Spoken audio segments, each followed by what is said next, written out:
Hello team, welcome to another ATP Geopolitics video with myself, Jonathan M.S. Pearce. This is a military aid news video, a live stream, at least it is right now. It won't be later when it's not live, obviously. So if you are live, you are a better class of human being than those who are watching this not live. Only joking, you're all amazing. Before I get started on the news, hello everybody. I want to just get one of my patch display thingy-me-jiggies. Here it is. This is a Velcro display sheet for patches, and I'm going to put my new Car for Ukraine patch on that I was sent by Ivan and the guys at Car for Ukraine Autumn Harvest. So that's going to go just down here. This is quite exciting. I like stuff like this because, hey, patches are the currency in Ukraine. And there we have the new Car for Ukraine patch. We have also a Car for Ukraine patch over there and one just here. A couple of Jiggers Paw patches here. Car for Ukraine one there as well. We're presently doing a fundraiser with Jiggers Paw. I'll talk about that at the end of the live, but that's a nice little addition to the patches. And I have the ones up there, obviously, on the bookshelf next to my knife from the Ukrainian soldier that he gave me out in Ukraine, which is awesome. I also have a little pin from Car for Ukraine as well, which is fantastic, and a thank you postcard. You guys will get this if you donate to Car for Ukraine fundraisers. We are also involved, and I think it might be live actually, but I just haven't advertised it because we're presently doing Jiggers Paw. But we are also involved in the Christmas cracker or whatever it is. And thank you, Cheryl, for putting the donate link on the live stream. But we are also involved in the Car for Ukraine Christmas one, but I'm not doing that actively because we need to complete the Jiggers Paw one. But we'll join in on that one late in the day, no doubt, hopefully before Christmas, but you never know. So Jonathan Fink and I are involved in this Jiggers Paw one, which has just been combined with another channel, a Toonie for Ukraine or something. I think they've already finished their fundraising, so that's been added on. Jonathan Fink is live at the moment, so I can't believe that I have sort of double booked this. So that's a little bit short-sighted of me, but it's all right. I counteract that with being exceptionally long-sighted. So there you go. Anyway, let's get into the news for concerning military aid to Ukraine. Hello, everybody, and just to remind you that there is still lots going on with regard to peace negotiations. I almost brought out a breaking news update concerning what Putin has just said, which I think is worthy of commentary. So I might do that after this video, just a really short video on Putin's press conference. Just to get this out of the way now, you have to try really hard as an American politician, i.e. J.D. Vance, Donald Trump, and anyone associated with that kind of worldview. I would include probably Dan Driscoll in this. You've got to try really hard to bend over backwards to accommodate Putin and Russia at the moment. They're doing absolutely nothing. I mean, I get this sense that Putin just goes to bed laughing. He's like, it's another day where I've shown absolutely no interest in having peace in Ukraine. I've bombed the crap out of a bunch of civilians. I've literally killed children. I have sanctioned and facilitated the most heinous of war crimes. There's another 5 people caught on camera today being lined up, Ukrainian soldiers, prisoners of war, being lined up and shot by the Russians, right? Putin's there going, we're doing this every day. This is hilarious. Oh my God, I'm so evil. I can't believe I'm so evil. And do you know what? Those guys are putting all the pressure on Ukraine. Oh, they're going to Ukraine and they're making them concede this and concede that. We don't have to do anything. Just let the Americans do it for us. Sorry, let the Trump administration do it for us. Absolutely maddening it's maddening that these people, some of these people, but I say some because the broad cross-section of American society is not in favor of what the Trump administration is doing. So, you know, when I say Americans do this, you know that I mean the Trump administration is doing this, that you good Americans out there watching this are not in accordance with what Donald Trump and his minions are doing, or maybe he is the minion and it's those other people that are doing it. You know, JD Vance is the forceful one, and Donald Trump just gets told things post facto. So they are going around forcing Ukraine to do X, Y, and Z. Meanwhile, Putin is like, yeah, give it to us. Not really. Just going to carry on. Just going to carry on blowing things up and killing people. So I think this is how I would succinctly summarize events, as BP 1906 says here, or is that BPI 906? Who knows? The whole thing is a giant CF, where CF stands for cluster. Yes, I completely agree there. It is. So the question is, you know, is MAGA becoming increasingly isolated? And it's really interesting. I didn't want to get onto politics, particularly in this video, but it's fascinating to see actually what's going on in the political realm there. Marjorie Taylor Greene is a fascinating barometer for infighting and for a certain MAGA type view of what's going on. And she is going to town, having just resigned or after her resignation. And then she was attacked by Mike Cernovich yesterday, and she's gone to town on him.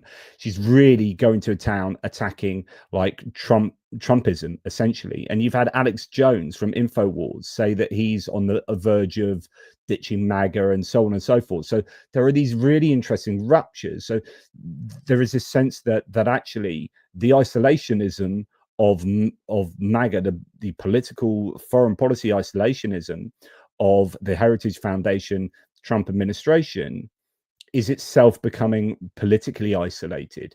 That people in Europe are thinking, these guys are nuts, we'll just do things ourselves, but we have to manage them carefully.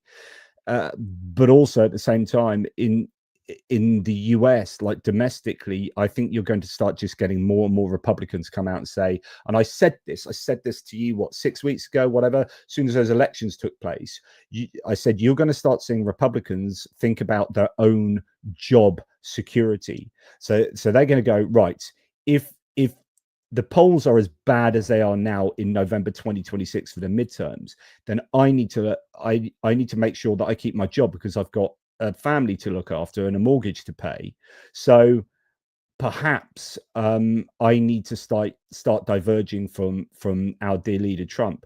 And there's a bit of a permission structure now that Marjorie Taylor Greene has done her thing, and other people are coming out, and you know, Don Bacon and Brian Fitzpatrick and these people are criticizing Witkoff on account of the terrible approach to Ukraine. So you might start getting a fracturing in the Republican Party more generally, not just this kind of MAGA internal fracture, but then your old school Republicans starting to put their head above the parapet finally, after a year of them having absolutely no spine, come out and say, yeah, things aren't as cool now. We need to be thinking in terms of a succession here, in terms of a future for the Republican Party beyond Trump. And you might get some fighting back against these more isolationist Trumpian positions by some of these more centrist, more moderate, or more old school Republicans. I don't know, but it's certainly an interesting time. Right, let's get properly into the long weeds of military aid. Stephen Bendaldo first says, today Trump called the shooting in Washington a crime against humanity. And what is he saying about the Russian war crimes? Interesting. And yeah, I don't want to get into that, but an Afghan asylum seeker who was granted a visa under Trump actually has gone and shot 2 American National Guardsmen, and that was pretty horrific. So yeah, that's going to cause probably a big pushback against immigrants again. That was interesting though. You know, they're blaming Biden. No, I'm not going to get into that. There's lots I can say about that, but I won't. Mark Biscuit, hey mate, Ukraine can never trust Trump. He is a friend of our enemy. Yeah, just like I keep saying, you don't trust Trump. You don't want him anything to do with it, but you also don't want him working for Russia explicitly. So at the moment, he's kind of like working for Russia, but in charge of the US and still nominally supporting Ukraine. If you push him away too much, then he might go completely against Ukraine in a very, very explicit way, and that will damage Ukraine going forward. And that's the dilemma that European leaders are in. It's like, yeah, we want to take over here, but Ukraine needs American support in really significant ways, and we don't want to push the Americans over to more overtly support the Russians. So it's difficult. Please go watch this instrumental of the Ukrainian anthem, says the pirate, and I'm sure he's put the link in the thank you for the super chat there, pirate. And he's put an instrumental of the Ukraine national anthem that people can go and watch. Okay, right. As I say, let's get into, thank you everyone, by the way, let's get into the news then. So we are going to start with finances, as I always do, if there is news on them. Now, the IMF had been warning that if the frozen Russian assets weren't released to Ukraine forthwith, then that would damage the IMF's ability to get money to Ukraine. So there are many reasons why the frozen Russian assets need to go to Ukraine as soon as possible. So that said, the IMF have apparently reached a staff level agreement with Ukraine on a new 4-year extended fund facility worth $8.2 billion. The deal focuses on macro stability, restoring debt sustainability, fighting corruption, and improving governance. It's expected to unlock broader support to help close funding gaps. I mean, I do wonder, as I've said to you before, how much Ukraine will be beholden to all of these entities who have loaned money to Ukraine. There'll be strings attached. I talked to you in terms of huge numbers of billions of dollars that Ukraine receives really frequently, but you know, not all of that's going to be free money. In fact, arguably none of it is free money, really. There'll be strings attached in all sorts of different ways to the monies that they receive.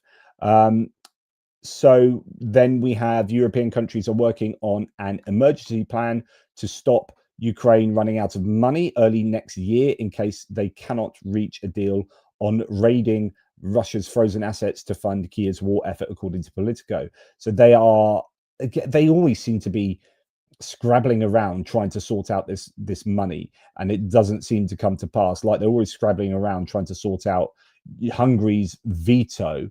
I read somewhere that they had voted on stopping Hungary's voting rights yesterday, but I've not seen that written anywhere else, so it's just a source online. But anyway, Europeans sketching out a plan B in a race to raid Russian assets for Ukraine. That said, Finnish Foreign Ministry has announced that the EU may complete work on a new financing plan for Ukraine in December. That would be good. December is fast approaching. That would be the perfect Christmas present from Father Christmas. This was a forecast made by the Finnish Foreign Minister. She did not provide further details, though. And then we hear Emmanuel Macron yesterday talking about France finalizing with other EU countries a solution for providing financial support to Ukraine using the frozen Russian assets. Macron said Ukraine needed a peace that was serious and respectful of international law. It really is quite desperate. They do need that money. Ursula von der Leyen said, no, if I got it here. So von der Leyen also said something along the lines of, don't worry, European nations will not be picking up the tab for this $140 billion loan, or euro loan, sorry. The worry has been, and this comes from Belgium, that their Euroclear holds that money, and if Belgium kind of release this money for Ukraine, then Belgium will be solely responsible. And if Russia come hunting for retribution, then they're going to aim for Belgium, and then Belgium will be left with all that risk of 140 billion. So the EU needs to come together to mitigate against that, to share the risk. But von der Leyen said yesterday that actually there's no chance that any European taxpayers are going to be responsible for the 140 billion, which is really important. But obviously that's it's great that you say that. We need to make sure that the money gets there, and that is truly the case. The EU is preparing a legal document to seal a reparations loan, jolting the long-standing 140 billion euro plan to back cash-strapped Kiev after rival peace plans have been put in doubt. The document is expected to be released within days, Bloomberg has reported, citing sources there. So lots of I don't know, news, lots of rumor about funding arrangements. And let's hope that really does get sorted sooner rather than later. They desperately need that. Really, really do now. Now, interesting that Andrew Perpetua has commented on this, because I almost played this to you the other day, but haven't. But I'm going to play it now, actually. So I just have to change the way that this works. So let's just stop that and share it in a different way so you can have sound on this. This is astonishing. So the White House press secretary Caroline Leavitt here, just talking absolute bollocks. People. President Trump stopped the funding of this war, but the United States is still sending or selling a big amount of weapons to NATO. We cannot do that forever. And the president wants this war to end. He is a peacetime president. That's what he's pursuing. And today he remains optimistic and hopeful. And I know our teams are working around the clock to try. So Caroline Leavitt just said, she corrected herself, said we're sending, I mean selling. So she said we're selling weapons to Ukraine, right, or to NATO. And then she said, the US can't do this forever. Like, the military industrial complex, Raytheon and Lockheed Martin are going to be going, hang on. I mean, literally, that's our business model, is to do that forever. Like, as soon as we stop doing that, we go out of business. So, yeah, we would like to sell weapons forever. Thank you very much. Just what a ridiculous thing to say. Let's hear it again. The United States is still sending or selling a big amount of weapons to NATO. We cannot do that forever. What are you talking about? I mean, like, it sounds a bit controversial because we're talking about weapons, right? No one likes talking about the selling of weapons. But imagine that was, I don't know, ice cream. And she was like, we can't have American ice cream companies selling ice cream forever. But we got to put a stop to that. What? We can't sell American cars forever. We want to stop. I'm sorry, but Trump wants to stop selling American cars. So why? Why does he want to do that? Like, that's securing American jobs. What are you talking about? She's an utter prat. And Andrew Perpetua goes to town on her here. This administration is composed of the literally stupidest people you will ever meet or hear from in your entire life. What the F does it even effing mean? Quote, we cannot sell weapons forever. It's literally the one thing you're supposed to do with your arms manufacturers. Just, honestly, just shut up. You're not helping, obviously. And that's the point, isn't it? They don't want to help Ukraine. Caroline Leavitt doesn't want to help Ukraine. She's part of that worldview. Yoni Escola here says, there is a reason for Trump to be involved in Ukraine negotiations. Sorry, there is no reason for him to be involved in Ukraine negotiations. Europe pays for everything. Trump pays for nothing. By Europe, we mean actually Canada, Australia, Japan, etc., etc. The Epstein emails and the new leaks also prove Trump is compromised and under Russian blackmail, while Witkoff clearly backs Moscow over the US and Ukraine. Trump out. So this goes back to the idea of, we want Trump out, but unfortunately, it's a zero-sum game probably. So if Trump is kicked out, he's probably going to go to the Russians and they gain assistance from, he will lift the sanctions on Lukoil and Rosneft, and they are so important. Now, just to remind people of how much assistance the US gives to Ukraine, and by assistance, I mean not selling weapons because they're making money. That's like profiteering. The Europeans and NATO and allies, they are buying all the stuff now. The US, virtually no assistance in 2025. Virtually nothing. If you were to double that to get to 100%, right? Double that as 1%. So essentially, or as a ratio of 100 to 1. Broadly speaking, that is a ratio of European to American assistance 100 to 1. 2024, the US, because they piled in a load just before Biden left, remember? They had a bunch left, and he was like, well, Trump's never going to get this. So they piled in a load at the end. That tipped them slightly over Europe. But 2023, Europe were giving more. And that's when Trump was saying, we've given 500 billion and Europe's given nothing. Meanwhile, Europe's going, hang on, have you not seen the data? And then 2022 as well. So it's just, there's so much disinformation getting out there. And, you know, even if these aren't 100% correct, I don't know. The sources, the Kiel Institute is pretty good. So that's a tracker from the Kiel Institute. Yeah, I'm pretty trusting of theirs. They talk about their methodology big time. They bring out reports on their methodology. So yeah, just yeah, be quiet, Caroline Levitt. Okay. Now, Mark Rutte, the Secretary General for NATO, says Ukraine is to receive $5 billion worth of Pearl weapons by the end of the year. Oh, I wonder where that's coming from. The US. I wonder who's buying that. NATO, mainly Europe. Oh, okay. Right. But Caroline Levitt says she doesn't want that to happen. Should we give that back? 5 billion? No, let's give that back. Surely she doesn't want to sell it, right?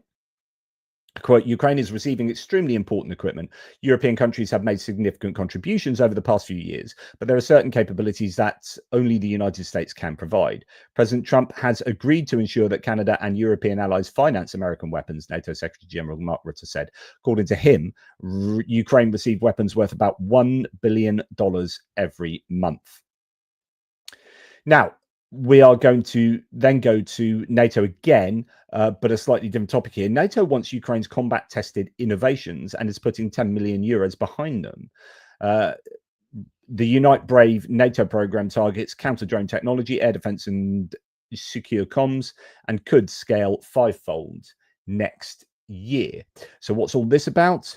Ukraine and NATO have unveiled a joint initiative, a new one aimed at accelerating defense technology development and they've done that a couple of days ago. The initiative shows Ukraine has become a central focus for allied defense and innovation beyond battlefield needs. Programs like signal NATO's increasing role in supporting Ukraine's military modernization, strengthening interoperability, and building a long-term technology base that can benefit both Ukraine forces and the wider alliance. So the program, called Unite Brave NATO, will focus on scaling tested and prototyped technologies to meet interoperability standards between Ukrainian and allied forces. So we've talked previously about how it's very useful for allied nations to test their equipment in Ukraine, because they are saving, literally, actually it's financially beneficial as much as it is with R&D and having real life battle testing going on and getting that feedback loop that's pretty instantaneous, or really quick and really effective. But it also saves them loads of money because they don't have to do these really expensive tests in a field somewhere in the middle of wherever. So this is super useful for these individual companies. Well, actually, NATO looks at this and says, right, we want to improve our interoperability, how all this equipment can be used between our NATO forces. We need to learn how to do this, learn how to do that, change our tactics, and actually we can use Ukraine in order to do that. So Ukraine's defense tech cluster, Brave One, will coordinate activities on the Ukrainian side, while NATO Communications and Information Agency, NCIA, will manage the first competition. The initial round will target technologies that counter unmanned aerial systems, so counter-drone, CAS, isn't it? Counter-drone systems, and strengthen air defense, secure frontline communications. Teams combining Ukrainian and allied companies will be eligible for joint grants totaling 10 million euros, split equally between NATO and Ukraine. So I wonder if there's sort of a gamification here going on. NATO Deputy Secretary General said the initiative will allow innovators from both sides to tackle urgent battlefield challenges while providing real-time lessons for the alliance. Ukraine's first Deputy Prime Minister and Minister of Digital Transformation, Fedorov, added that the program will accelerate the development of advanced defense technologies and strengthen interoperability across the Euro-Atlantic community. So we'll see how that develops. Finland has joined now the International Maritime Coalition, aimed at strengthening the development of Ukraine's navy, according to Militiani. So there are these different capability coalitions, if you remember. And the maritime one is run by, as it says here, Great Britain, UK, and Norway, and it includes 17 states. Finland has joined in to help with that. And of course, you know, there is a return on investment going on. It's not just about giving Ukraine stuff here. It's about giving Ukraine stuff, but then getting that feedback, improving your tactics, improving your equipment. You then provide equipment for Ukraine battle tests it, and you then get that feedback and improve your own standing in whatever capability it is. Now, Germany has announced it will give Ukraine 170 million euros in emergency winter aid on top of boosting military support. So again, Germany coming up with the goods. Chancellor Friedrich Merz said the funds go toward, or will go towards, infrastructure to shield Ukraine's winter supplies from the impact of the Russian war. Good stuff from Germany yet again. Now, Germany's involved in doing quite a few things kind of under the radar, going around the world, a bit like the Czech initiative, going around the world trying to find artillery ammunition for Ukraine. The Germans have been going around looking for, I guess, old German equipment that's found its way to certain countries, or that they've sold it to, and said, can we have that back? Chile has agreed to sell Germany Marder 1A3s, these infantry fighting vehicles, older ones that the Germans have been providing for Ukraine. This is really good news. So German aid to Ukraine's been reporting on this. So it's great that Militiani here is citing our friend German aid to Ukraine that I've interviewed a whole bunch of times. Chilean government has agreed to sell Germany 30 Marder 1A3s from army stockpiles as part of a circular exchange scheme. They'll likely transfer these IFVs to Ukraine, while Chile would receive access to modern air defense systems in return. So far, there's been no official confirmation of this from either Berlin or Santiago. Germany has already delivered 140 1A3s to Ukraine and publicly promised another 25. If the 30 vehicles from Chile are added to this, it appears to be a logical continuation of Berlin's commitments. Meanwhile, the deliveries have previously been expected to be completed in the first half of the year, more than 4 months ago. This raises a question of whether this is a fulfillment of already announced commitments or new, as yet undisclosed agreements. Yeah, rings tausch there, probably in some way. Now, that's the circular agreement they're talking about. This is German aid to Ukraine actually saying, Tochny colleague Colby Badwa inquired whether the Department of National Defence of Canada, which interestingly rejects the German Minister of Defence's claim that Canada is financing the RST systems for Ukraine. According to a statement made by the German Minister of Defence, Boris Pistorius, Canada is participating in Germany's EAAD initiative, whose goal is to strengthen the Ukrainian Air Force in the long term. Pistorius said Canada finances RST systems for Ukraine. According to a statement, though, by the Department of National Defence, Canada has so far only participated in the German-led Air Defence Initiative, IAAD, in 2024, with 76 million. According to official German info released in 2024, RST and RST-SL missiles were financed. In addition, a new participation in the EAAD initiative, its successor, is also not in the works. So there's some confusion as to whether Canada was funding IRIS-T equipment. Now, last time I did my military aid update, I was talking to you about the Sky Ranger 35, which is that Leopard 1 chassis with the Oriklon big autocannon on top that they're providing, Germany providing to Ukraine. And I was going through German aid to Ukraine's website and saying, oh, look, he hasn't got it on there. I wonder why that is. That's odd. He's usually really on top of this stuff. And he reached out and said, yeah, that's because that's not paid for by Germany. So if it's not paid for by Germany, he doesn't add it to his brilliant website. You should go and check it out, deaidua.org, as in Germany, DE, Deutschland, deaidua, Ukraine.org. So that they are the Germans providing Sky Rangers to Ukraine, but it's being paid for by other nations. Is it Netherlands, Denmark? I can't quite remember who is paying for them. And Ukrainian border guards have received another DITA wheeled self-propelled artillery system and ammunition from the Czech Republic, quite similar to the Susanna. This is Susanna 2, I think they're made by the same people actually. This is a modern 155mm 39-kilometer range artillery self-propelled artillery piece. It's already in action along the state border. Kyiv and Prague pledge continued cooperation. And Prague, I'm sure, is talking about cooperation in the terms of Americans talk about, or the Trump administration talks about cooperation, which is we'll sell it to you, rather than any other assistance. The Mirage 2005 F-jets, I talked about this morning, but this is a good place to reiterate it. They've recently been supplied by France, as we know. They've proven extremely effective, are claims that are coming out at the moment. Apparently a 98% success rate intercepting drones and missiles, including at least 12 Russian KH-101 cruise missiles. Still, the pilots warn that the Mirage 2005F needs more long-range weapons to remain effective, and this is indeed like the issue. Planes are only as good as the weapons they carry. You use planes for the weapons, and if you don't have enough of the weapons that they carry, then there's no point in having the planes. So it's really important that Ukraine continues to procure lots and lots of ordnance for these planes. I mean, guided glide bombs is the big one that I would like them to get. I do apologize, world citizen, ATP Geo. I suspect he forgets that some of us work. I keep missing most of the streams. Yeah, sorry about that. It is what it is, but welcome. Right, going back to the Czechs. Czech company accused of overcharging Ukraine for drones, according to media reports. A Kyiv Independent here saying that a Czech company has been accused of selling Chinese-made drones to Ukraine at steep markups, something nearly 20 times the original price. And thankfully, they're now under investigation for alleged tax evasion, according to Czech media.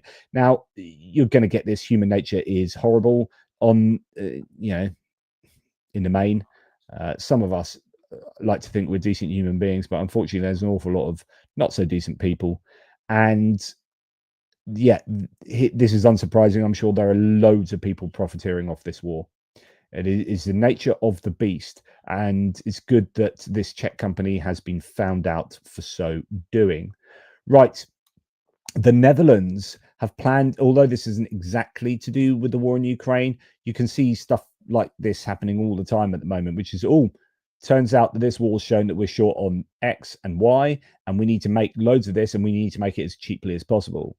So the Netherlands plans to develop its own budget analog of the American Tomahawk missile.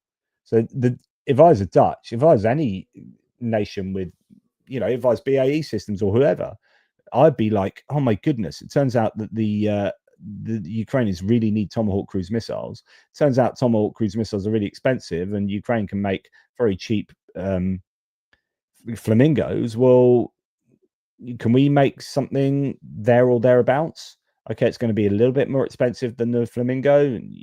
Making things in the Netherlands or the UK will add in terms of labor and whatnot compared to Ukraine. But there is a place at the moment for budget weaponry that you can use an absolute ton of.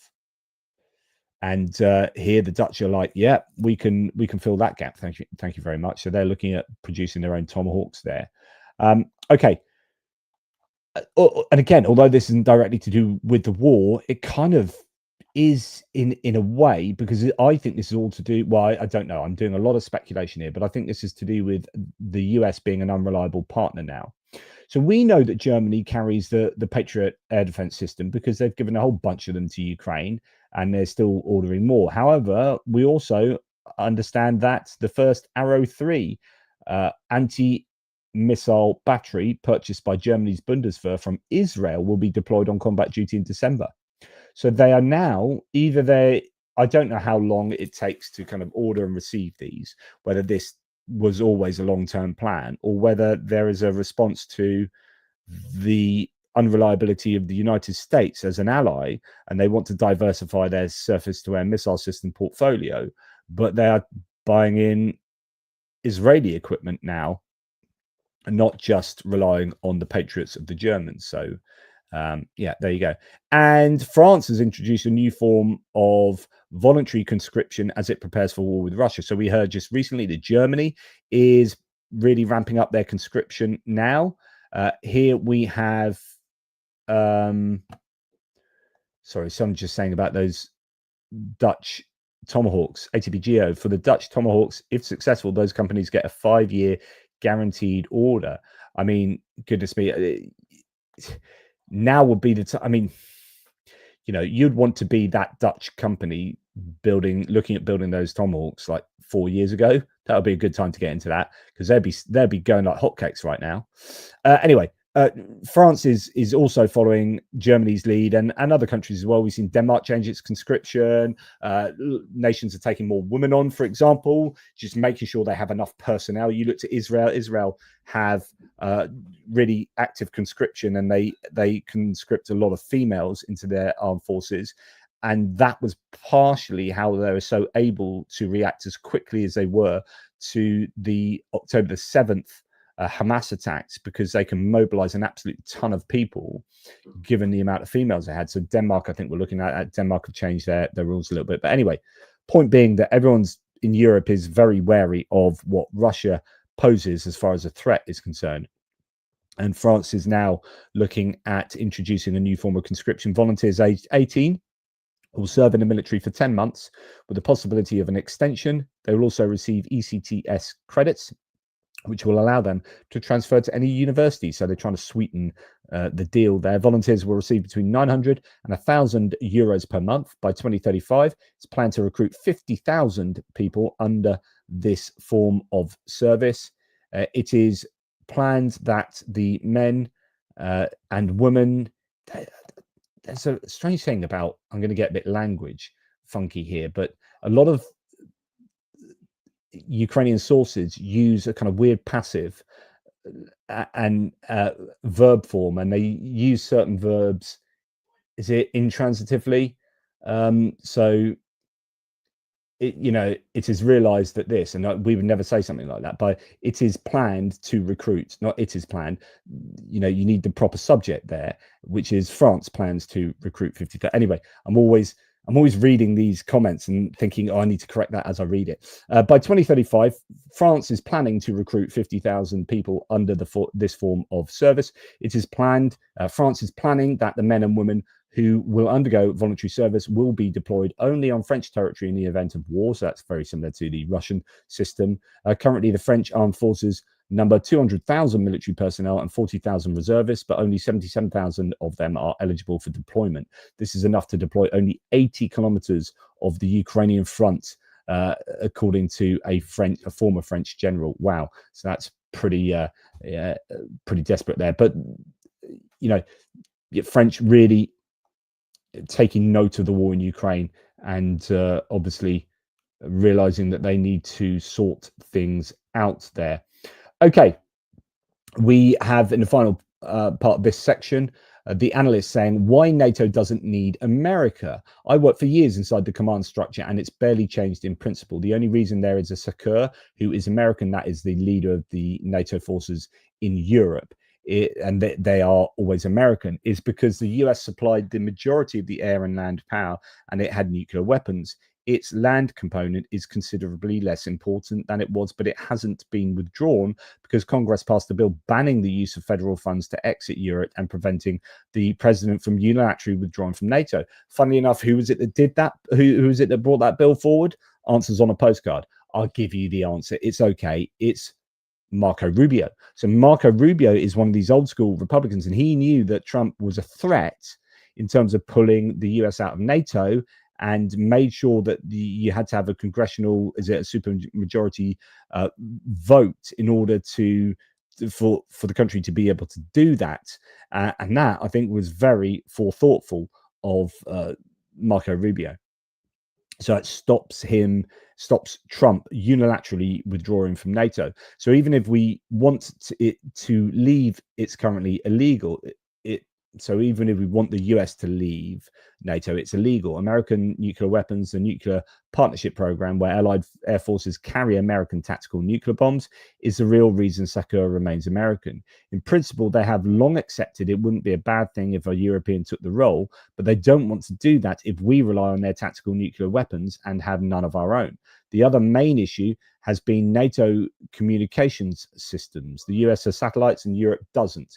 That used to be true, but every year that's becoming less so. European nations have developed their own systems out of need, and much of it is now deployed. It's not as good yet, but it will be soon. Overall, conventional forces are being restored and improved. Germany and Poland, especially, are making major strides to defend the east. Finland and Sweden have already altered the situation in the north. Now they are in NATO. Russia is in no position to militarily invade anyone. And this is something I keep talking about. I've mentioned a number of times. Sorry, I just got to get my son to close his door.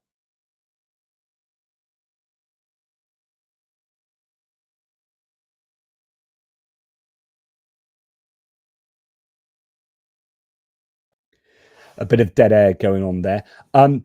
This is something I've talked about quite a lot. I'm really interested in this because European NATO nations, or European nations like Germany, Poland, the Baltics, they keep coming out with these reports saying like Russia will be able to attack European nations by 2027, by 2030, by 20 whatever.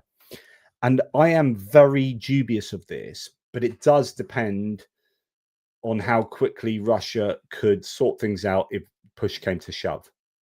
And I guess if you have nothing else that is of your concern, such as, you know, money and care for your population, then you can just force your population to do much of what you want. So the idea is that, like, if Ukraine completely capitulated, would Russia be able to carry on into Poland? My view has basically been that Russia would be so freaking weak, especially if it had to take the whole of Ukraine. It just can't do that. It doesn't have the strength to do that. One argument is that they start taking Ukraine just like they're doing at the moment with the occupied territories, and they start forcibly mobilizing the Ukrainians over which they now have control. And if there are settlements, the problem is for the Russians, they keep destroying these settlements and people will flee generally westwards. But they are, you know, taking control of more and more land, and there will be people there that remain there, and then they say, right, we're going to mobilize you. And if Ukraine completely capitulated, the theory is, well, then they'd have 40 odd million people to draw from to put into their armed forces. But of course, many people just flee. There'll be a refugee crisis, so on and so forth. So loads of ifs and buts and variables. But Ukraine has managed in almost 4 years to completely degrade the Russian land capabilities. And the Russian Air Force is, I think, not as strong as people think. And the Russian Navy, Black Sea Fleet, has been massively attrited. And although they have a pretty decent Navy outside of that, I mean, they don't have an aircraft carrier, right? That is in trouble, isn't it? Up in the port in the north. And so I think the Russians, you know, they clearly have lost loads of their experienced, decent crack troops, and they're left with, you know, yeah, there are some experienced troops left who are fighting day in, day out, and are doing a good job in certain areas, but there are an awful lot of other troops that just, here's a gun, go and run at the Ukrainians. And I think that I'd be very interested to actually read, I just don't have time, but read in more depth some of these reports that suggest that the Russians would be able to regenerate their forces in just a few years, because I mean, there are so many variables. It depends if we still sanction them, and it depends, I guess, does it depend how much money they got? If they really wanted to, I guess they could just sell all of their gold. If they had no care for anything else, then I guess they could generate enough income to do it. But I don't know. I think it's somewhat unrealistic to think that Russia would be a force to be worried massively about if they were to continue to be at war with the Ukrainians for another year. Like, anyway, I'm sort of spitballing here, so I'll get back to where we were. So the analyst says Russia is in no position to militarily invade anyone, and that's kind of my position. The last issue that really matters is intel sharing. We have been perennially over-reliant on America, and again, both Britain and France have long moved to improve that situation. Others are on board, but it takes time, and it's not an over-dependence, but reliance. And we need to move on. If we accept a European-based NATO in charge of its own security, then there is the intel comms infrastructure that needs addressing, but it's not impossible to overcome. And the nuclear issue, we have 2 nuclear powers in the alliance, and they can both make new weapons. As long as we remain united and strong-willed, we can deter Russia, as we proved with their air incursion issues over Estonia. It's about attitude and determination, not just resources. Russia's economy is smaller than Italy's with oil. So take that away and you have a minnow. We are really saying we can't, are we really saying we can't cope with defending ourselves from a second-rate power that can't even beat Ukraine after 4 years? Really? We are getting it together. Ukraine has shown the way. We see our past mistakes and we're correcting them. We can do it. We really don't need America if we act together. So the analyst is quite boyish about European. Sorry, my chair. I really do need a new chair. It keeps depressing me, literally. So yeah, some people are really down on Europe and the military capabilities of Europe and the capacities of Europe, and others like the analysts here saying, look, we're all right, we just need a bit of effort and to understand that we need to stand on our own 2 feet. But as ever, all of these sorts of choices, all of these decisions require an awful lot of financial backing. The question is, does Europe have the political will? Does it have the financial will and the financial ability to distance itself from the US? And when I did that video the other day that said, you know, kind of a bit like Monty Python's The Life of Brian, what are the Romans ever done for us? You know, what are the Americans ever done for us in terms of military reliance of Europe on the US? And all of the answers to Europe replacing the US with their own capabilities, all of the answers are just money and time. And there's a capability gap, as they call it, that would come about if we were to just jettison the United States, and then, you know, we'd spend 10 years trying to scrabble around and have to put inordinate amounts of money in, like what was it, $1 trillion or something. Yeah, we can do it, but goodness me, you know, would you get successive governments voted in advocating for that kind of expenditure? Right. Before we get on to the Ukrainian section here and what they are doing themselves, let's see what you guys have had to say. Thank you very much for all of you, Stephen Bendel, but really 2 people shot and it's a crime against humanity, thousands murdered, including children, and the perpetrator shall be rewarded.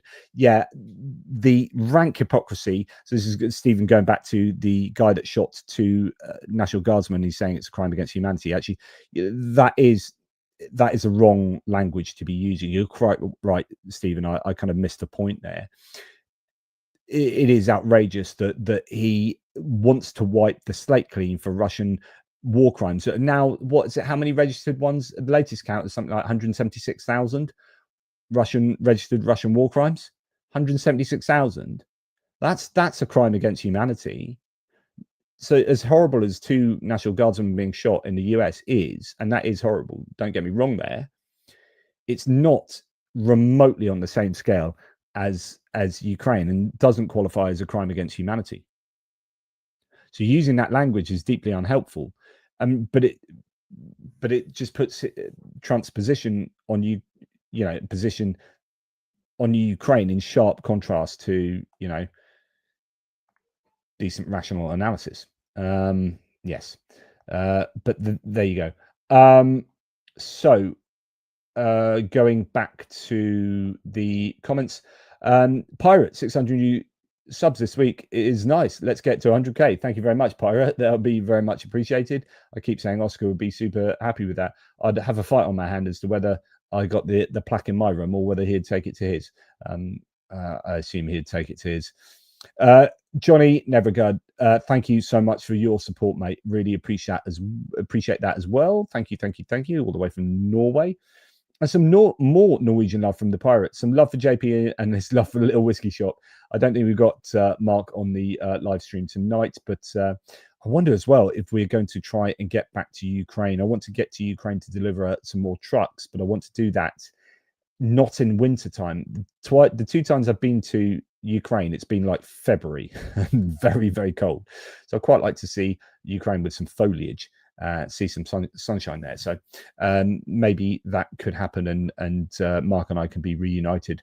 Right, okay, that's all by the by. Let's get back to the news, and we're going to go to Ukrainian industry and what the Ukrainians are doing themselves.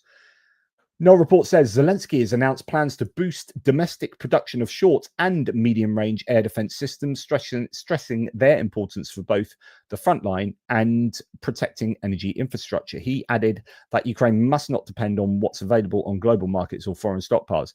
Challenge for Ukraine is always building things safely in Ukraine so that they don't get the crap bombed out of them by the Russians. I wonder how many new establishments have been built underground since in the last couple of years in terms of building manufacturing weapons. It's taken a long time to actually hear this. Ideally, Ukraine would like to build every element, every weapon that they need in Ukraine. Safety aside, they would like to be dependent themselves. So okay, so some of it might need to be built by Ukraine outside Ukraine. But it's taken quite a long time for them to start talking about building domestic short and medium range air defense systems. And I don't know where you would start with that, because obviously if you're just going to start thinking about that now, then your R&D and so on and so forth, that's a long process. So is this talking about making things under license in Ukraine? Is this about taking certain existing systems and say, right, we're going to start with this as a blueprint and then we're going to just tinker? I don't know, but anyway, that's what Zelensky said there. Now Visegrad 24, not too happy with using this as a source, but nonetheless, Ukraine's defense minister Denis Shmyhal has confirmed that Sweden has paid for 400 long-range suicide drones to be produced in Ukraine and used to strike targets deep in Russia. So I don't know whether these have all been used, but the idea here is they've all been paid for, and the picture associated with that is a Lyuti drone. Now, we know that 5.1 FP1 drones look like this, but without the landing gear, and they got this kind of booster back here that it uses to fire itself up into the sky.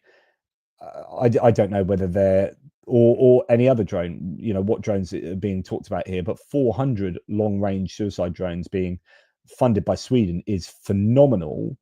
And I hope that they are still receiving those drones that have been funded by Sweden. And then there's more to see there. It's been somewhat of a quieter couple of nights in terms of Ukraine striking Russia, although you look at some of the maps of the drone trajectories, the drone routes, and there do look to be quite a lot of drones and missiles going into Russia from Ukraine. So it could just be that the Russians are not so obliging with their videos and uploading to social media of what Ukraine has been able to achieve, or the drones and missiles are being shot down by air defense.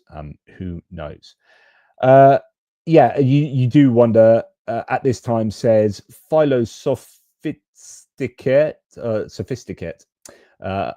says at this time, Ukraine have their smartest people developing weapons while our smartest are developing clickbaits. Well, could well be. They are hopefully, doing their level best to develop the best weapons that money can buy, as in, not the best that money can buy, actually the most effective weapons and the most of them that money can buy. It's that trade-off between cheapness, the cost, and effectiveness, and that's what Firepoint have talked about previously. Well, we could put a much longer range on this, or much better engine, or we can improve the circle error probable of the FP5, the Flamingo, from 14 meters down to a couple of meters. But then to do that, it would cost $1 million instead of $500,000. And do you want 2 pretty accurate missiles, or do you want 1 really, really accurate missile? And that's a kind of trade-off, isn't it? Most bang for the buck. That's exactly what I meant to say. Sometimes words escape me, which is odd because I say so many of them. Right, then we're going to get on to the Protector UGV, unmanned ground vehicle, that I've got in the thumbnail. Ukraine Armor has successfully tested the Protector unmanned ground system, a frontline robot that lets soldiers stay safe while it takes a fight to the enemy. It's capable of hitting targets both while stationary and on the move. Now, I've reported on this particular drone a couple of times before. This is it in action, and we'll then go and look at a little Euromaidan press article on it. And I'm not even sharing that with you, and it's blasting my ears out. Share this tab instead. There you go. I will turn off the music though. It did give me a scare. So there we go. That is a full-on vehicle, a full-on, SUV type vehicle with a sizable cannon on the back, and no one driving it, at least not on it. Now, I don't know how robust this vehicle is, and what the armor is like, and does that look like? It's not reactive armor on the side. No, it's not. Yeah, so that is that in motion, in action. The question is, how would you use that effectively? Well, we've got a Euromaidan press article on it. Ukraine unveils its Protector unmanned ground system with a 12.7mm Tavria combat module with a Browning M2 machine gun. The system's main goal, according to Ukrainian armor, is to preserve lives while performing essential reconnaissance and combat missions. And that's the idea with kind of all of the unmanned ground vehicles, is all about replacing humans on the front line. Ukrainian company Ukrainian Armor has reported it successfully tested the Protector unmanned ground system. It can carry out combat missions remotely while operators remain in a safe location. This can reduce casualties in the most dangerous sectors of the front. The system is armed with integrated Tavria 12.7 remotely operated combat module, and is a remotely controlled turret armed with a 12.7mm Browning M2 machine gun and equipped with a digital fire control system. Now, the advantage of UGVs is they are generally less jammable than UAVs flying up there, but then you get like interference. So, trying to drive through a forest, you're gonna really struggle there, or over the other side of a mountain. But so while they can't be jammed as easily just because of the way you use them and the directions you come from and all that kind of stuff, they are maybe more susceptible to just losing contact, losing the signal. Quote, we achieved good results both during static firing and while shooting on the move at different ranges, said the CEO. The system is designed for surveillance, detection, and engagement of ground targets, such as armored vehicles, personnel, and transport, as well as aerial targets, including helicopters and drones. And I guess, this is going to be a bit, you would presume, a lot quicker than one of those UGVs on tracks, a much smaller tracked UGV that has, let's say, a machine gun on top. That vehicle, you would assume, can move fairly rapidly, or somewhat more rapidly, and can therefore maybe get in and out of these combat scenarios more quickly. He noted that integrating the remotely operated combat module turns the ground platform into a fully capable combat unit. Quote, the main task of the Protector UGS with the Tavria module is to preserve the lives of our soldiers as much as possible. Earlier, the DevDroid company revealed its Droid TW 12.7 unmanned ground system replaced an infantry position and held it for 1.5 months. Wow. What a bit of info that is. 1.5 months of not needing men holding I don't know, maybe a trench, whatever it is. Russian forces were unable to breach the defensive line as they were continuously under fire from the system. That's incredible. And indeed, DroidNet, what you're just talking, DevDroid or whoever it was, DevDroid, yeah. This is what we're talking about here. So this is truly the era of Skynet, for those that remember Terminator. Land-based robotic combat complexes developed by Ukrainian DevDroid, the Droid TW, armed with a Browning type 12.7mm heavy machine gun. Let's see these bad boys in action.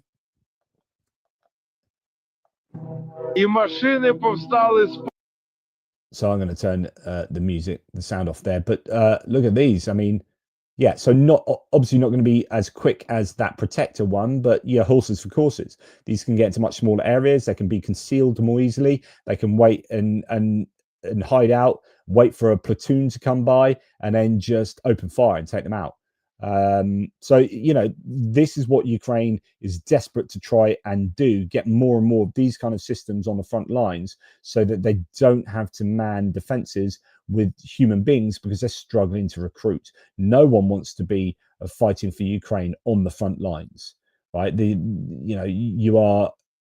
Your life expectancy isn't going to be as high as if you're a drone operator or maybe a truck driver, a fuel truck driver for the army. So how do they deal with that scenario? Well, they replace those humans with robots. Okie dokie doodles. Right. Kyiv Independent reports on a historical precedent being set. Ukraine and the UK have signed a license agreement for the Octopus interceptor drones. Now, I thought this has already happened, but it turns out that, I mean, it was kind of, I guess, either a memorandum of like some kind of informal formal agreement. I was hoping the British had been making these already. I mean, fingers crossed they have been. But anyway, Ukraine and UK have signed a license agreement to produce Octopus interceptor drones, according to Dennis Schmihal. This is a historical precedent, he says, and next important step that will allow the production of Ukrainian interceptors in the UK, which will have proven their effectiveness in the fight against Russian attack drones. Now, the UK is supposed to be making 2,000 of these a month. And I guess that means they probably haven't even started making them yet. The Octopus drone is one of several interceptor drones in development. There are apparently, I think, 3 entities that have the license for this. I presume one of them is in the UK, unless it's 3 separate ones in the UK, and then some elsewhere. And there is talk about another 10 coming online for the license for the Octopus. So obviously trying to get as many of these sorts of drones built as possible to help take down Russian Shaheds. But of course, for each of these drones, or not for each of them, but you know, the more drones you have, that's great. But you also need the teams and the logistics and the other infrastructure in place. Mass production of interceptors is planned, which may reach several thousand per month, Schmihal said, adding, quote, the manufactured means will be transferred to Ukraine to strengthen the protection of our skies. So on September the 18th, he said that Kyiv will be able to deploy at least 1,000 drones daily to repel Russian attacks in the near future without specifying the time range. Well, actually, we're fairly close to that now. I know that Wild Hornets is producing a ton of their ones. You got these Octopus ones. You got a whole bunch of different countries with their own kind of versions of these, and lots of Ukrainian startups, I'm sure, or drone companies involved. Now, talking about drones as we are, let's talk about Robert Magyar, a bit of Robert Brovdi or Magyar. Ukraine's newly formed unmanned system forces have received 10,000 applicants in just 25 days. So remember, they said we want 15,000 new jobs. We've got 15,000 jobs opening up, and we want half of them to be military and then half of them to be from the civilian side of things. Well, they've got 10,000 already. 8,015 of which have been processed. 1,828 are in contact, and 1,449 assigned to units already. Notably, 35, and I find this pretty revealing, 35% of applicants are civilians, meaning most of the interest is coming from within the military. 65% is coming from the military. Now, if you were on the front lines and you heard that Brovdi was wanting drone pilots to to work for him, you'd be like, yeah, I might put in for a transfer actually. Why is that? Oh, I've got trench foot, I'm freezing, and I've not got enough food and water, and I'm being shot at constantly, and drones keep trying to hit me. So I've got, maybe a preference for going and sitting in a dugout and flying things with the virtual reality headset. So I imagine you will get, I'm being cynical and tongue in cheek, but you're seriously going to get a lot of military going, yeah, I prefer to do this for sure. And, they've got great PR, haven't they? He's done a fabulous job of really putting his unmanned systems forces in the limelight. Okay, just seeing if you guys have added anything there. Magyar for president, says Stephen Bender. Yes. Right. Max 25 here says draft law on civilian weapons has appeared. Now, this doesn't surprise me at all, and in fact, I'm quite surprised it's taken so long. This is going to surely be a huge concern for the Ukrainians after the end of the war, particularly. A draft law on civilian weapons has appeared. Ukraine may introduce a clear and legal system for its circulation, writes a judicial and legal newspaper. If adopted in Ukraine, you get a single register will appear where all weapons will be recorded. An owner's certificate will be introduced, and it will be clearly prescribed how to store, carry, and use weapons. Weapons will be divided into several categories, from traumatic to long-barreled and rifled. Some will remain prohibited for civilians. Now, I can tell you from personal experience, and by personal experience, a lack of experience, like I don't see guns ever in the UK, and do you know what? I'm happy for it. I know we're going to have some Second Amendment advocates out there in the United States and whatever, but if you look at the stats, the US is an outlier. It has absolutely tons of guns and tons of gun deaths, way more than Switzerland per capita, and they have guns themselves. So there's something's weird in the United States. Now, in the UK, we don't have guns. Generally, some farmers will get licensed for shotguns and so on and so forth. But essentially, we have virtually no gun deaths a year. And do you know what? I'm happy with that. My right not to have gun, my right for other people not to have guns is the right I'm interested in. But if suddenly the UK was flooded in the way that Ukraine would be, my goodness, that'd be an absolute freaking nightmare. And what you don't want is Ukraine in 5 years' time to be in a position where you've got lots of mental health issues from war. You've got PTSD, you've got people struggling with the aftermath of war. You've got, maybe there might be an economic depression after the war. There might be, all sorts of issues, social and just societal issues, structural issues, and so on and so forth. And you add on to that a gazillion guns hanging around Ukraine due to the influx of an absolute ton of weaponry, and you've got a potential disaster on your hands. So they need to think really, really carefully about this. Oh, really? So Tim Miller, I saw, was on Jubilee. He was talking about this. The last Jubilee. Jubilee is where they put like 25 people who are opposite in thought to you, and they put you around. They can raise their flags, and it's like quick fire. They come in and they try and argue against you, and you argue against all of these 25 people. And one of the recent ones, Mehdi Hassan, had to basically argue with like 25 Nazis. It was horrific, but he did an amazing job. But anyway, the last Jubilee has a good section on this with a guy from the Bulwark. Yeah, I presume that's Tim Miller. So I'll have to wait and see how that went. But anyway, back to this. Yeah, Ukraine are going to have to do some serious thinking about weapons post-war. Right, now on to the Russian things. Sorry, I'm not using very good sentences there because I'm half looking at what you guys are saying in the live stream as well. Now, Russians here have their own UGV unmanned ground vehicle, and actually, you may laugh at stuff like this, but that's pretty inventive. A typical example of a Russian DIY UGV manufacturing, building a small mining and logistics, as in laying mines, and logistics UGV in a week from an exercise treadmill. Wow.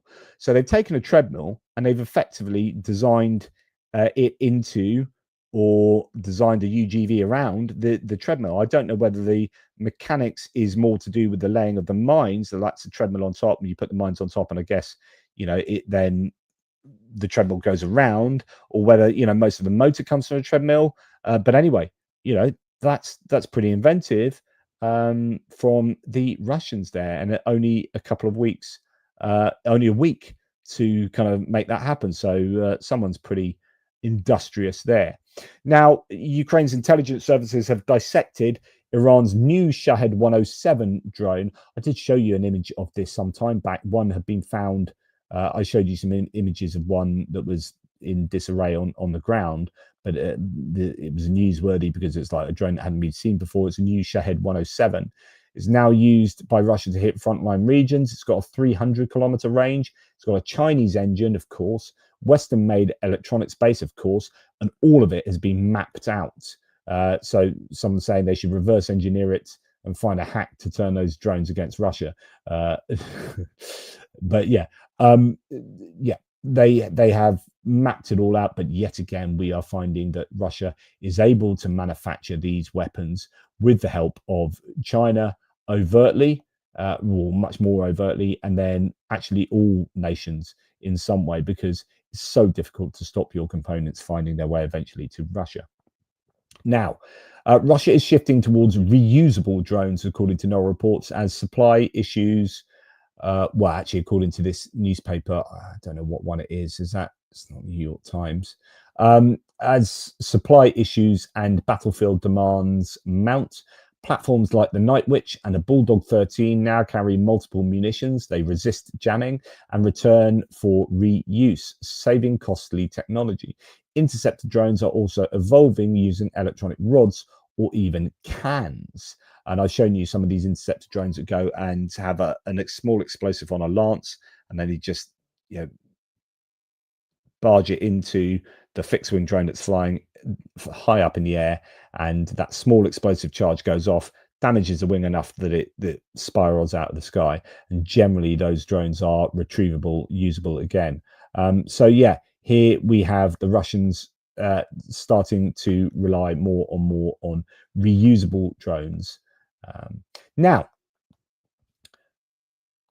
I haven't done it yet. I'll have to do it live with you. Right, Shashant Joshi here says, quoting from theprint.in, so an Indian news source, quote, India and Russia are in talks to firm up a deal to procure 5 more regiments of the S-400 Triumph air defense system, taking the total number of Russian systems to an eventual 10.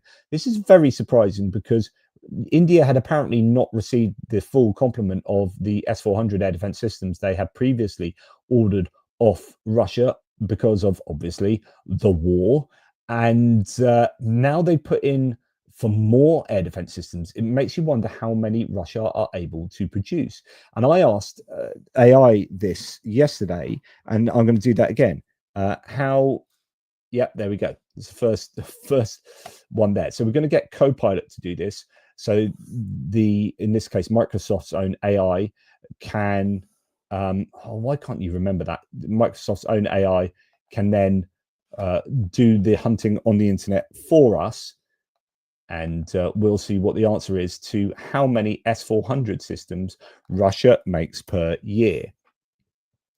And the answer is 8 to 10, which I thought, from as far as I could work out, that was more than I was expecting. Oh, AI seems to be having a day off today. Here it goes. Direct answer. Russia does not publish exact figures, but current reporting suggests that annual production of complete S-400 surface-to-air missile systems is relatively low. Likely, oops, sorry, I wasn't even showing this to you. Likely only a handful of batteries per year, while missile production for these systems is capped at about 50 to 200 units annually due to sanctioned supply chain issues. So there are 2 issues. How many systems can you produce? And yeah, it's all good and well producing more systems, but if you don't have the missiles to fire them, because that's bottlenecked, then they're only as good as the missiles they fire. So, you know, you can have 1 billion surface-to-air missile systems, but if you're still only producing 50 to 200 missiles a year, then you've got problems. So 2 issues for the Russians, but actually 8 to 10 batteries is more than I thought they would be producing. So the S-400 Triumph is produced by Almaz Antony Russia's state-owned defense giant, a production increase claims. In September of this year, Almaz-Antey announced that new facilities had allowed them to double production volumes of S-400 and S-350 systems compared to the previous years. Don't know how true that is. That's coming from Defense Blog. Missile output. Despite these claims, independent reports note the annual missile production for the S-400 is limited to 50 to 200 units because of Western sanctions restricting access to critical components. Russia has historically delivered only a few new batteries per year. For example, by the early 2020s, Russia had around 16 to 18 batteries, so about 56 systems deployed, but battlefield losses in Ukraine have reduced operational numbers. Shortages. Russia is reportedly so short on S-400s that it's even considered buying back systems it previously sold to Turkey. So, contextual notes here. Sanctions impact. Western sanctions have severely constrained Russia's ability to produce advanced electronics and radar components essential for the system. Several S-400 batteries have been destroyed in Ukraine, forcing Russia to redeploy systems from less critical regions. And Russia previously exported S-400s to countries like China, India, and Turkey, but current shortages mean domestic needs are prioritized. It then said, it said Russia's annual production of complete S-400s is likely only a few batteries per year, far below pre-war ambitions. It says a few, but it said 8 to 10. Now, it said, when I previously asked it, it said, would you like me to tell you how many are being attrited?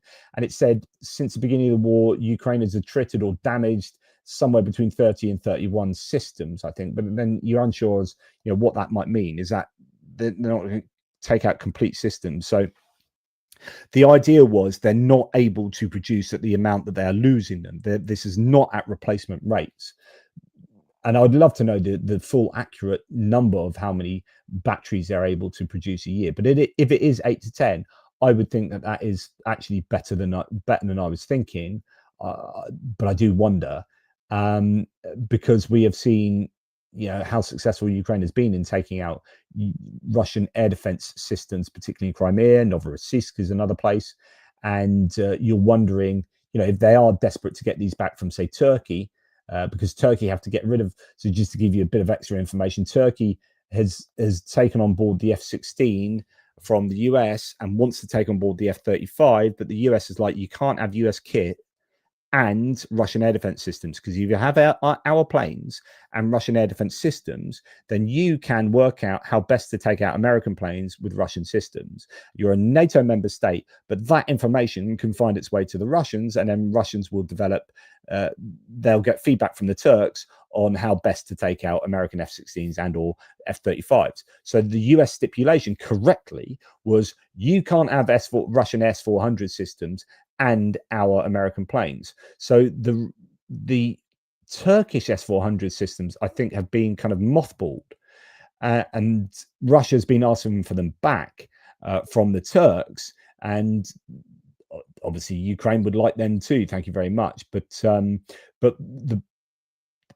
the notion that Russia wants those back, I think, indicates that they are desperate for S-400 systems. So they're evidently struggling to build them at the rate that they are losing them. Anyway, I just thought I'd go through some AI answers for you. I mean, AI is going to lose all our jobs, but it's going to take all our jobs. But in the meantime, it does make it easier to search for stuff on the internet, to be perfectly honest. I've been wondering about this random statement, though. I've talked with my mates about the threat AI poses and the benefits it can also give. I mean, cancer breakthrough recently in metadata analysis, I think, through AI, which is, incredible. So it can just go through loads of stuff and look for patterns in a way that humans haven't. But I was wondering about this. So when you do a search online, right? So you go, how many S-400s? Now, this is a real. Oh no, you're not seeing it anyway. Normally, when you do a Google search or whatever browser search, you ask a question. At the top comes the AI answer, and the AI answer is usually good enough for a basic search of what you're doing, because the AI is searching the internet so that you don't have to. If I'm not searching the internet, I assume that those websites are not getting the clicks, which means those websites are not getting advertising revenue that they would have got had I been the one searching through like 6 different websites to find the answer. So as great as it is, and I like it that AI is finding the answer for me, and I don't have to look through those six sites, you're disincentivizing people to create websites because no one's clicking on them anymore because the AI is just doing it, unless AI registers the click. Those websites register AI bots crawling through or whatever, but then of course the advertising on those websites is not going to work. They're not going to, you can't command the advertising fees because most of the visits to these websites are not human, and so therefore what's the point of having an advert? So there are ways that AI affects our economies and our businesses and our financial interactions and our behavior in very, very many ways. So yeah, just a simple thing there, like only looking at the AI summaries to the questions you're asking and not having to go through all those websites affects traffic to those websites, and it will no doubt negatively affect them financially. So there you go. Anyway, I just thought I'd throw that one in there because you're here, might as well speak to you. Right, thank you very much to all of you for your kind support, including the pirate who's being super generous from Norway today. JP is doing an Xmas special on the December the 23rd.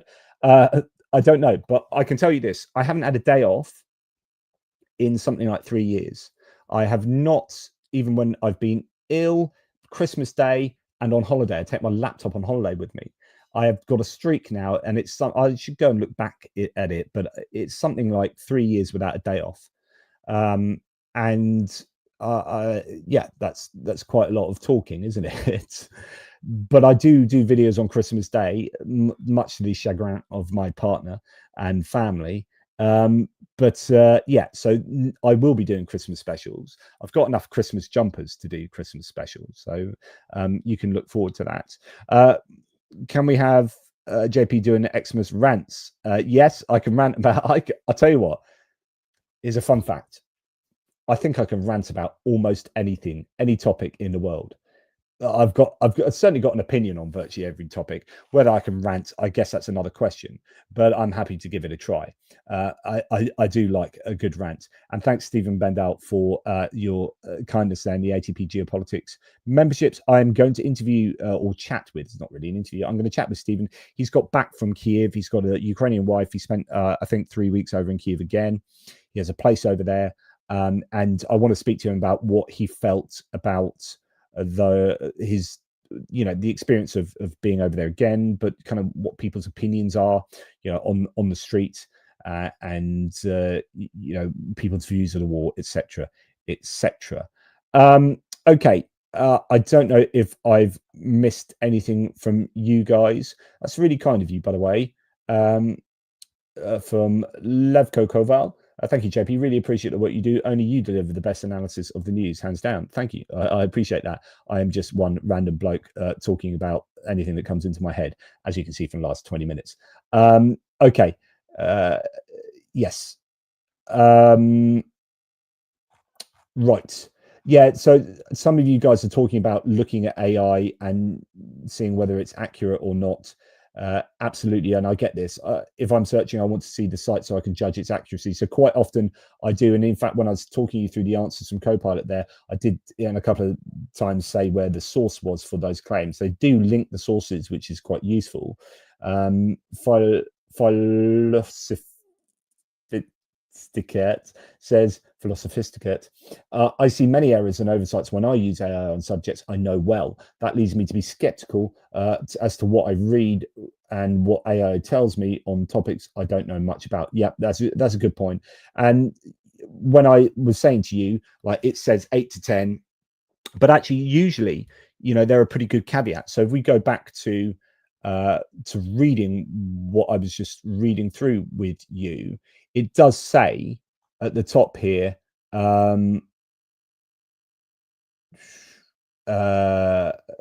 despite these claims, despite the claims. So it's saying, and it says Russia does not publish exact figures. So, hopefully if it does it well, it brings in its own kind of skeptical language to state that, you know, it's not definite, but it seems like they're producing 8 to 10.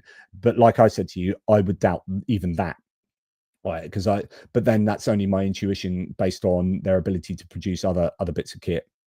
But I'm actually quite amazed that they can produce the planes, the jets that they still can.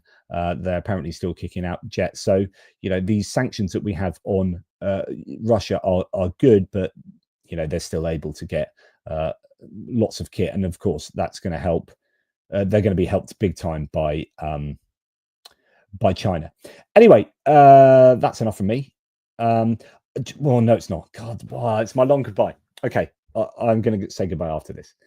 Again, Levko Koval here says Notebook LM is the best AI to minimize hallucinations, but doesn't do research. Unfortunately, I think OpenAI was ranked second.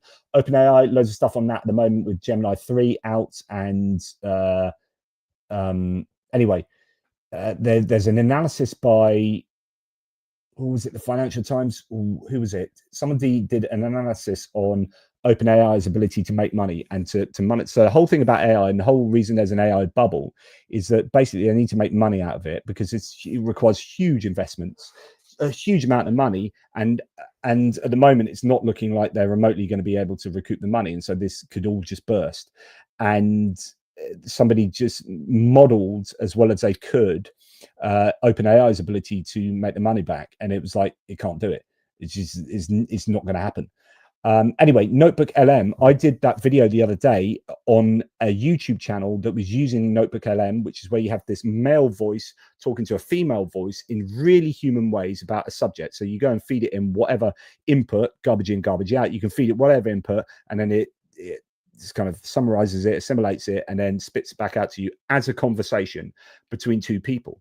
And it's so realistic sounding that people use it as their YouTube channel. So J&J military channel, whatever, did that video on Pokrovsk, a massive military success for the Ukrainians in Pokrovsk, and it was just complete BS. But people thought they were actual humans talking with a load of like slides over the top. And I pointed out that for those who didn't know, this is Notebook LM. Anyway, my Notebook LM anecdote is I've just started listening. You know, I quite often talk about The Rest is Politics, and you've got, so The Rest is a suite of podcasts and YouTube channels owned by Gary Lineker, the former England footballer. It's The Rest is Football, The Rest is Politics, The Rest is Politics US, The Rest is History, The Rest is whatever. And they've just brought out The Rest is Science with Hannah Fry and what's his name? Michael someone. And it's brilliant. It's absolutely brilliant. They've got already churned out 3 episodes. So if you want to go and spend a good hour on the internet, go and watch The Rest is Science. But the way they speak to each other and the way they agree with each other and the interaction is almost like it's a human version of Notebook LM. I couldn't help thinking it was Notebook LM when I was listening to The Rest is Science. Anyway, that's all I wanted to say, and you just sparked me off. And this is why I can never say goodbye, because you just keep making me talk about stuff that's in my head, and I need to leave now. So yes, that is my Hannah Fry is brilliant in it. And by the way, hi Paul. By the way, that is really worth looking into. The Rest is Science. So check it out. A bit harsh there. Okay, I'm leaving. By the way, I just want to spam actually, because in The Rest is Science, they just did a section on the Fermi paradox and whether there are aliens in the universe. And although I love The Rest is Science, as I just said, they didn't give it as good a synopsis of whether aliens exist or not. And I've written a book on this with a scientist, Dr. Aaron Adair, and it's called, I mean, it's philosophy and theology and aliens, right? And it's called Aliens and Religion, Where Two Worlds Collide, right? So the tagline is assessing the impact of discovering extraterrestrial intelligence on religion and theology. So like, I'm an atheist philosopher, and my mate Aaron Adair is a skeptical science guy. And we're like, right, what would happen if we discovered alien life forms in the world. We found evidence like galaxies away or right here with us. So first, what impact would that have on religion and religious thinkers, and what does the Bible say about it, and how would religious communities react, and like knowing that we weren't the apex of of creation, and like would religions like assimilate that kind of new knowledge, or would they just fall apart? How does cognitive dissonance work? And so our way into the book is looking at actually what are the chances of alien life forms existing out there, and we look at the Fermi paradox and we look at the Drake equation, and actually Aaron does run some new scientific data in this, so this book has original scientific data in. So anyway, if you're interested in philosophy and aliens, please check out Aliens and Religion, Where Two Worlds Collide. That's a pretty recent book. I think we brought it out a couple of years ago, but it's damn, I like this book. It's a damn good book, but it is philosophical, so it should be accessible to the intelligent layman is where it's aimed at. But if you want to buy the book and never read it, I don't care. It's fine. Just buy the book, right? Anyway, that's enough for me. Take care, everybody, and I will speak to you soon. Thank you so much to all the mods. Thank you to people like Cheryl and all the people, and Finnish guy, I don't know if he's here, and everyone who's helping out to make sure it's a pleasant experience for all and sundry. Mark from Little Whiskey Shop is here. He gets mentioned every episode. So good to see you, Mark. And that's enough for me. Let's go and see what's going on in the world of Putin and peace negotiations and an insane White House. Toodle pips to le monde.